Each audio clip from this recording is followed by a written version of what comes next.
Hablando de las consecuencias que ha traído para toda la comunidad de Paraná, también para el área metropolitana, este humo que traíamos incluso y lo sufríamos desde ayer en horas de la tarde. Hubo muchas consultas en el transcurso de la mañana respecto de cuáles serían las posibles consecuencias de esta situación. Es lo que vamos a charlar a continuación con un neumonólogo invitado a través de una videollamada. Él es el doctor Sebastián Buston y tiene la gentileza de compartir con Ahora Mediodía los siguientes minutos. Doctor, ¿cómo le va?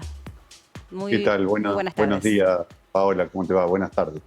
Bueno, en principio, saber cuáles serían las consecuencias más inmediatas de la inhalación de un humo tan tóxico como lo es el que surge de la basura.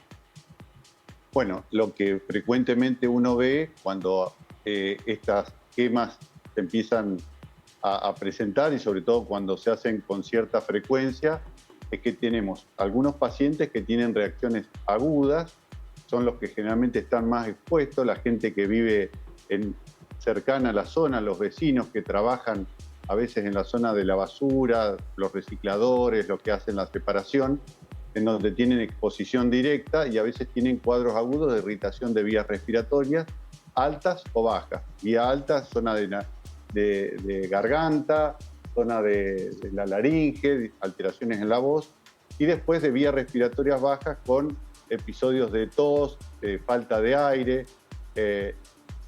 y también de irritación ocular, todo lo que puede ser expuesto al humo. Sí. Por otro lado, lo más importante de todo son los pacientes que ya tienen enfermedades respiratorias previas, como por ejemplo pacientes con asma, pacientes que tienen enfermedad pulmonar obstructiva crónica, que pueden presentar lo que se llaman exacerbaciones o crisis, es decir, un empeoramiento de su enfermedad de base, que eso lógicamente son pacientes más delicados y donde la consecuencia puede ser más grave. Respecto de las primeras personas a las cuales usted estaba haciendo referencia recién, ¿estos síntomas ceden cuando también se disipa el humo o pueden también tener persistencia en el tiempo? ¿Y qué hacer llegado a este caso?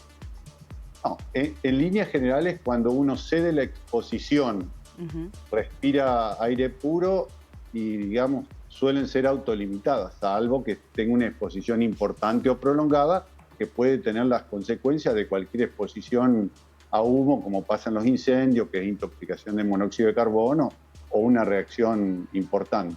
Pero los cuadros agudos suelen ceder ante la exposición. Por eso lo más importante son el empeoramiento de los cuadros crónicos, porque eso en ese momento desata, digamos, funciona como un gatillo, como un disparador, la exposición al humo, claro, desata la inflamación en un organismo que ya tiene esa predisposición o que ya está afectado, y ese cuadro sí, a veces no se resuelve con digamos, no es suspender la exposición inmediata, sino que una vez que está gatillado, ya, digamos, tiene la crisis o la exacerbación de su enfermedad crónica. Nos estaban consultando también en el transcurso de esta mañana, cuando se dieron por ahí los episodios de gran parte de la sociedad aquí en la ciudad de Paraná, es respecto de la toma y de la ingesta de medicamentos. De alguna manera se recomienda esta situación, se recomienda primero consultar a un neumonólogo, al médico de cabecera. ¿Cuál es la rápida reacción que uno tiene que tener ante este tipo de situaciones, doctor?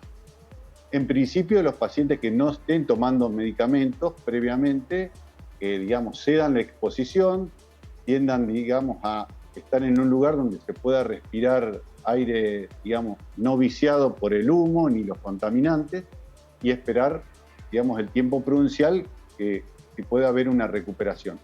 Si uno ve que con el transcurrir del tiempo, que puede ser de una hora o más, el cuadro no mejore, va empeorando, se recomienda no automedicarse y sí concurrir a un centro de salud. Los pacientes que ya estaban medicados porque tienen enfermedades crónicas tienen que continuar con su medicación y tratar de comunicarse con su médico, digamos, que los atiende en caso de persistir los síntomas. Cuando son episodios que, bueno, comienzan, por ejemplo, como lo que sucedió en estas últimas horas, en la tarde de ayer y que ya a hoy al mediodía prácticamente ya no teníamos en este fenómeno, por lo menos en el ambiente aquí en la ciudad de Paraná, ¿se recomienda la utilización de barbijos? Le pregunto esto porque en otros episodios en la ciudad de Paraná, o también como ha sucedido también con Rosario a partir de la quema en las islas y de los humedales, los profesionales habían recomendado, ante la persistencia del fenómeno, la utilización nuevamente del barbijo. En un caso como el de hoy, ¿esto también se recomienda? La exposición, digamos, al humo,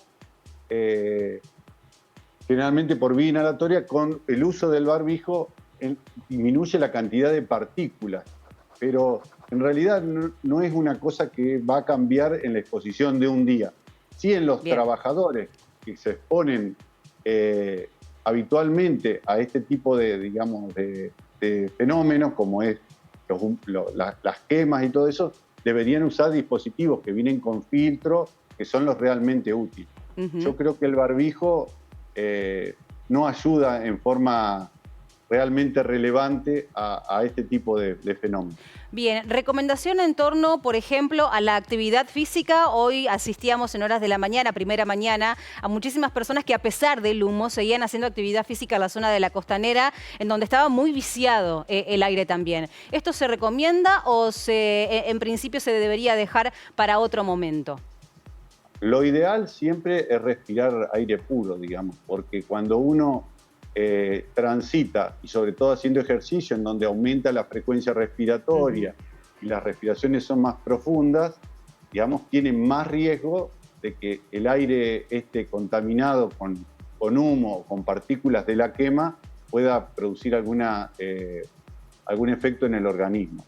Es decir, si la exposición es breve, el paciente es sano, probablemente no tenga consecuencias realmente significativas, pero en aquellos pacientes que tengan una exposición más importante por la cercanía o por lo prolongado, y sobre todo en aquellos pacientes que ya tienen problemas respiratorios, sí, la recomendación fuerte es evitar esta exposición. Bien. Doctor, muchísimas gracias por el tiempo y por la información y por las recomendaciones que nos ha brindado para ahora mediodía. Muchas gracias. Gracias a vos, Paola, por el interés y informar esto a la comunidad. Muy buenas tardes. Buenas tardes. Nosotros